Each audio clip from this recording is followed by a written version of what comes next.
અમરાવતી ન્યૂઝમાં આપનું સ્વાગત છે।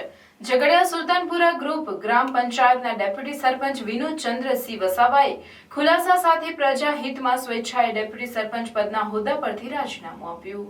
ઝઘડિયા સુલતાનપુરા ગ્રુપ ગ્રામ પંચાયતના ડેપ્યુટી સરપંચ વિનોદ ચંદુભાઈ વસાવાએ ડેપ્યુટી સરપંચના હોદ્દા પરથી રાજીનામું આપતા ખુલાસા સાથે જણાવ્યું છે કે પંચાયતના સભ્યો દ્વારા કરવામાં આવેલી અવિશ્વાસની દરખાસ્ત સદંતર ખોટી અને ગેરકાયદેસર તેમજ પાયા વિહોણી છે તથા દ્વેષભાવ પ્રેરિત છે।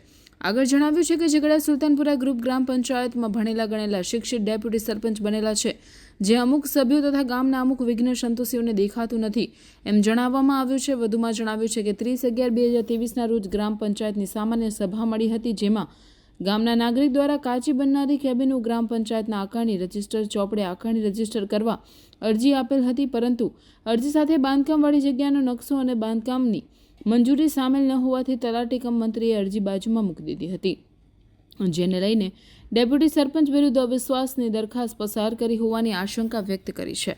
જેથી ડેપ્યુટી સરપંચ વિનોદ ચંદુભાઈ વસાવાએ વધુમાં જણાવ્યું છે કે ગામમાં ભાઈચારો તથા સંપ જળવાઈ રહે અને અંદરો અંદર ડખો કે તકરાર ન થાય તે હેતુથી રાજી ખુશીથી ઝઘડિયા સુલતાનપુર ગ્રુપ ગ્રામ પંચાયતના ડેપ્યુટી સરપંચ પદના હોદ્દા પરથી 12/12/2023ના રોજ રાજીનામું આપ્યું છે। રિપોર્ટર મલિક સિરાજુદ્દીન।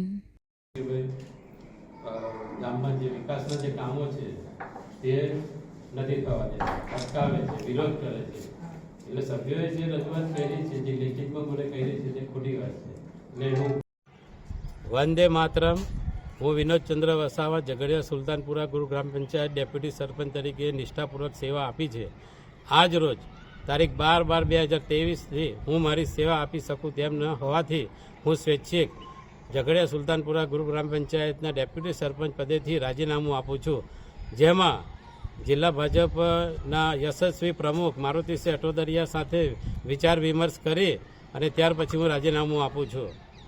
મારા પર જે અવિશ્વાસની દરખાસ્ત મૂકી છે તે દરખાસ્તમાં જે ખોટી રીતે મારી પર જે આક્ષેપો કરવામાં આવેલા છે એ તદ્દન પાયો વિહોણા છે અને અત્યાર સુધી મેં ગ્રામ પંચાયતમાં નિષ્ઠાપૂર્વક સેવા આપી છે અને હજુ પણ આપતો રહીશ। મારે પદની કોઈ જરૂર નથી, મારે સેવા કરવાનો જે મારો મુદ્દો છે હું ચાલુ રાખીશ।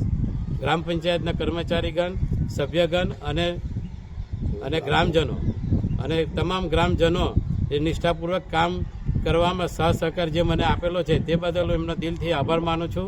ભારત માતા કી જય।